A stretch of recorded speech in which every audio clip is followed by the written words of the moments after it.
Dokitali oli mubbi. Fantastic. Nchiddamu. Dokitali oli mubbi. Njogera nga sitya mu abandaba. Njogera nga ntya Katonda yantonda. Njogera bino nga mpulira n'amaziga gagala kumpita mu kubanga omutima mpulira guzitoye. Omukyalo no mubbi bannaye teetaga kwesembereza mukumpanya yetaga twala luzira. Kyajja kitya. Dokitali ekisooka toberangako musawo, ekirala toyina dduuka Kampala litunda bedroom products. Ekyo tusooke tubeere kiriya. Taberangako musawo, tayina dduuka Kampala litunda bedroom products. Kyajja kitya.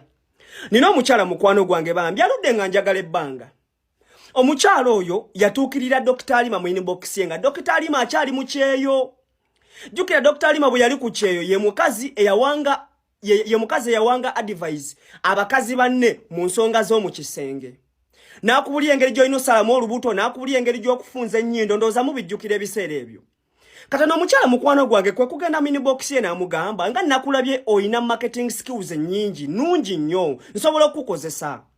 Dokitali ne bakkiriza bulungi ne bakkiriza ne ku terms and conditions sente z'anaamuwanga okumulangira ng'akyali ku kyeyo. Jukira omukyala mukwano gwange akolera Formatic. Formatic mumanyiwe ekibwatule. Dokitali wabadde agamba nti wawe edduuka sirirye. Tayina kintu kyonna Kampala oyo omukyala Dokitali. Bwe bakkiriziganya ku sente z'alina okumuwa.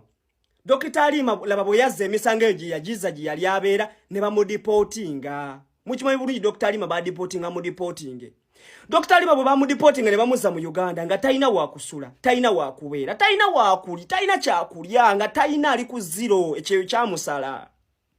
Dokitali yatuukira ku dduuka ku Formatic. Awo abadde nga akolera video we yatuukira.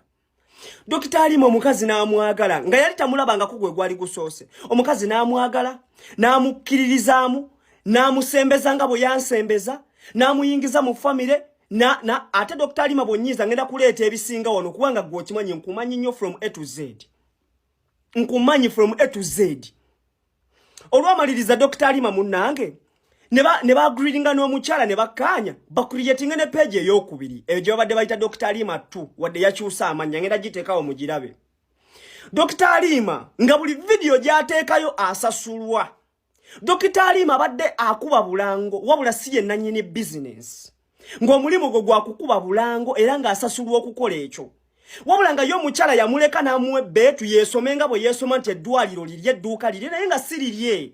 Kubanga tabeerangako musawo. Nezo chemicals ze batabula eza slimming, okugejja, kukola hip, kukola oyo Dokitali yali mutono nga twenkana. Wabula omukyala oyo yamukola hip ne bina ne skin okulaba ng'alabika bulungi nga bw'omulaba. Naye ng'era asasulwanga mukozi ng'asasulwa. Wabula Dokitali bafunyemu obutakkanya n'omukyala. Mukwano gwange. Omukyala n'ankubira essimu. Omukyala ng'akaaba. Wabula nze teyabiŋŋambye nga bwe mbinyumya waneeno kuba nze olwedde mbadde mbimanyi. Nentuuka ne ŋŋendayo ne mulaba mukwano gwange ng'akaaba amaziga nga ŋŋamba chicken. Nze kino sikirabanga. N'aŋŋamba mukwano gwo kye yankoze. Kino kye yankoze. Dokitali mumanyi kye yakoze? Ali mu kugenda ng'agamba abantu mbu ekibwatule yavuddeyo era ekibwatule mbu tebabafera. Agamba abantu mbu eyo navuddeyo tebabafera. Omukyala yakuyamba n'akuwa byonna by'olina. Oyo Dokitali yalwala ng'omwana bagenda musalamu musale. Oyo omukyala mukwano gwange ye yasasula bills z'eddwaliro. Dokitali sina kye sikumanyiiko okuva epaka Z. Naye ogamba otya nti eddwaliro ly'obadde okolamu edduuka mbuliggale ne bakasitoma bakukubira olumu ebiseera ebisinga nga balina ennamba direct obagamba tewakyakola naye ng'omukyala waali akyakola. Lwaki olina omutima omubi? Omukazi oyo yakuyamba bwe ntandika kwogera bintu omukazi oyo byakkoledde abadde nga maamawo ate nga maamawo gy'ali byonna kuba ye yaggulira n'olugoye lwe wayambala ng'ogenda oyo munnika simayanga nnika n'oyo bbaawo. Ate bibya baawo yo saagala byogera saagala tebinkwatako. Abula ensonga eriwo issue right now. Lekera ng'ogenda ogamba abantu mbu edduuka omukyalo no lyalina mbu bafere. Mbu era bagenda kufera abantu. Yeggwe mufere tomanyi we batabula bintu ebyo ate oyagala kwefuula omusawo. Lekera okuportrayinga ekifaananyi ekibi ku dduuka lya munno ng'ogamba abantu mbu nno mufere ngate yakuyamba buyambi na bannaye mugenda kutamya abantu okuyamba. Hello guys, akalenzi kano bakaguze kavume era mukyala bayo abantu abalala be bagenda okugula bajje banvume nenga kyekinvumya ekinvumya kyekino nabadde sagala byogerako naye engeri gye wabireese wano ku media kankyogereko munange mwenna abali eyo bw'okozesanga omuntu n'atukesa anagamba omanyi mpulira nk'oyo kola tukite omuntu ne yeegoba si lutalo okiwulira si lutalo totandika kumulemerako ngenda kuba amasasi ngenda kukonya emmotoka ngenda kukola ntya banange si lutalo sima ngenda kusiba sima biki byonna obikoze biweddeyo okiwulira biweddeyo kati oguze bano bakaceere abanonye emmere ya leero mukwano yene emmere gye tulya okiwulira okoze bulungi ekirala kagambye nti neteka kudduka nga siryange banange fe tuli ba influencer afuwa okulaba nga ki ekinaleeta bakasitoma kyakola gwe weebuuze omuntu neyesiba ku dduuka ly'omuntu okumala emyaka 4 nga nannyini dduuka teyenyeenya kiba kyekyo kyali planned netuuma edduuka ly'omuntu tufune bakasitoma ekyo nkimaze ekirala yanyamba simanyi okuva wa gwoyamba omuyito otya mukwano gwoyamba omuyito otya yadde yimbadde bya bulimba gwoyamba omuyito otya simanyi musasula sente nyingi lwansonga z'omusasula azikola kitegeera z'omusasula azikola kati ekyokuyamba funayo omuntu omulala omuyambi naye nze sikyakukolera era mwenna abagenda ku dduuka eryo nga mumanyi mugenderayo lwakubanga nze navuddeyo sikyakolerayo okiwulira sikyakolerayo kyekirala mbadde saagala kuleka bizinesi yo ng'eri ku ttaka gwe wabitandise weewaawo sigenda kikola naye obuzannyo bw'ozannya bwe bugenda okukusuula mukwano ekirala kagambye nti ndi mubbi ndi mufere obufere bwange golooza bwavaawa obufere bwange bwogaa nti ndi mufere ebintu by'omukyalo oyo eyakuguze byembadde nga nanga wano ne bitakolera bantu ne babizza kunze nti nze mufere obufere bwange obuginako obumanyidde toyina buli products zembadde ntunde zitali zange ze netuuma nti zange okitegeera kubanga ke kali akalagaani okiwulira naye nga si lutalo ekirala navuddeyo sikyakolera anti kyembadde mwagala ngamba abantu kubanga badde bajja kugula lwakubanga nze to aba competitors bo gap zikuba paka wansi okiwulidde business yo yeri mu picture business yo nze sinakuletako wano business weewaawe ejja eri mu lugendo luti ejja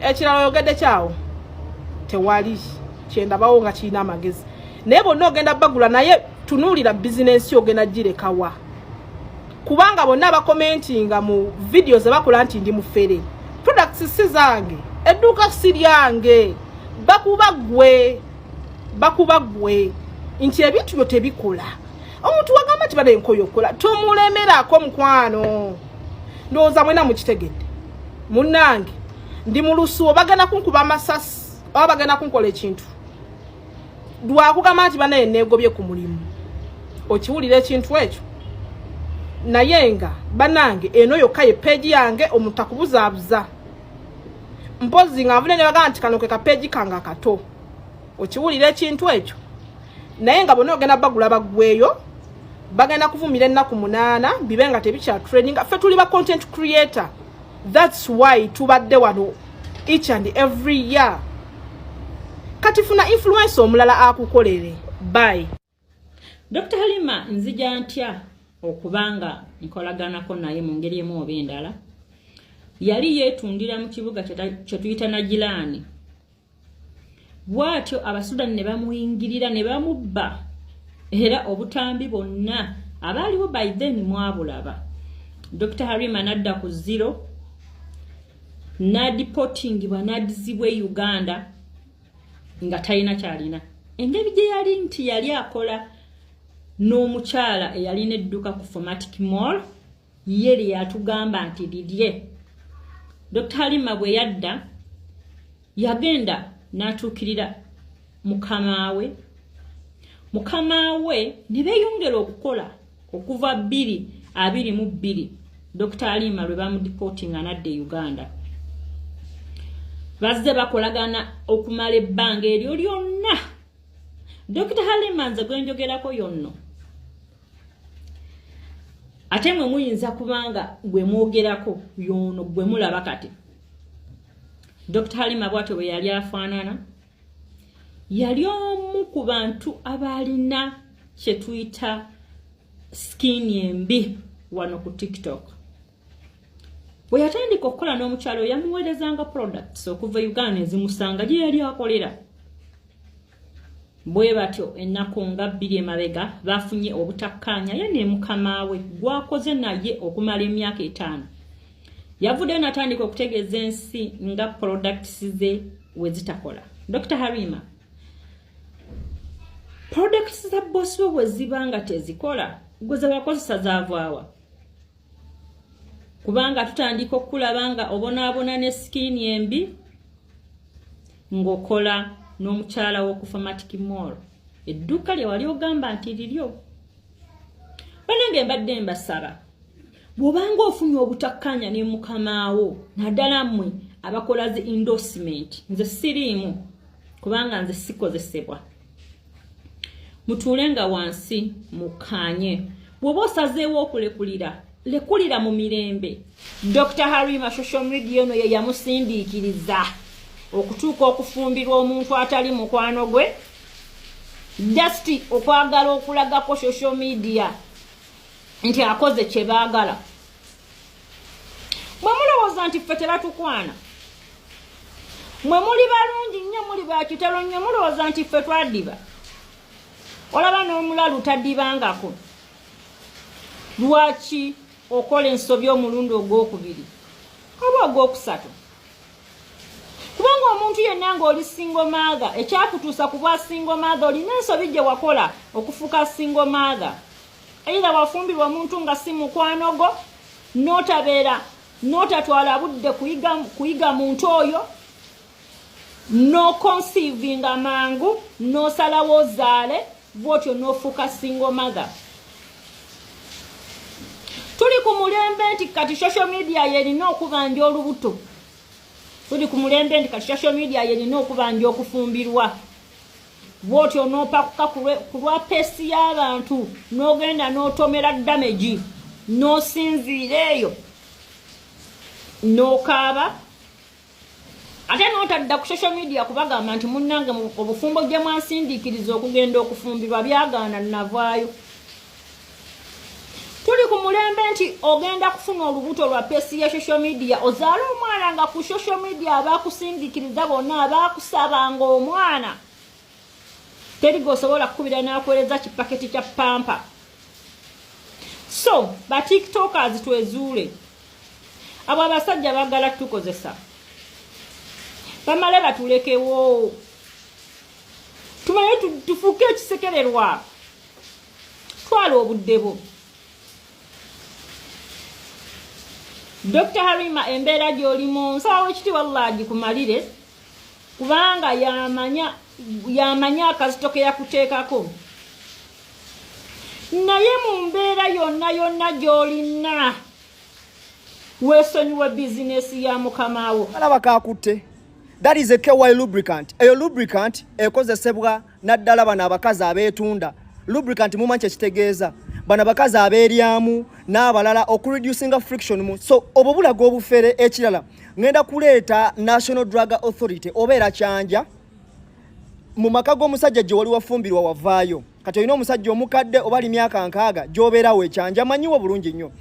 Tugenda kujja ne National Drug Authority ne URA. Otulage empapula kw'osasulira omusolo n'ekirala otubulye gye wasomera obusawo ne license gy'ogijja kukkiriza okutunda eddagala. Kati wagalinye gye gava.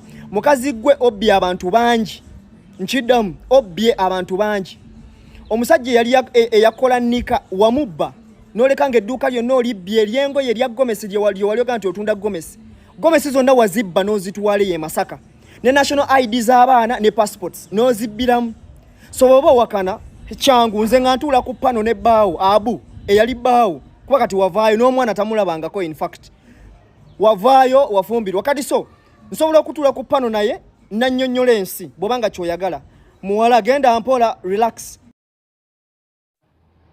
awo okubyawo okubyewo bulungi nti nabba ebintu by'omusajja byonna twavaayo dda nze sikolagana musajja munaku kitegeera ali mukazi mupamba nyinira abaana bange 8 kumpi kati nga nzonyumiza musajja talina ssente nze talina ssente sibeerawo tondaba nze nawengeze ndya bulungi twavaayo dda n'akaduuka n'enkabba konna kati wali osuubira kati nze ngenda kukola ki omusajja muzaalidde omwana okiwulira yeekoze ebintu by'ekifakin nga tulina kumubba bubbi ne tuteeruka ne tudduka kitegeera byayingiddemu nno munnange tabitegeera omukyalo oyo kuba bigenda mmuleka kutaka nze gwaliko nze ndi muntu wa social media ebyo twalabalabadda kati waga nti nabbo omusajja nenswala nenkola ki kati n'ekigambo ky'okubba omusajja ziri kinswaza namubba nemuddukako nenfuna omulala kitegeera ekintu ekyo tondaba nze nawengeze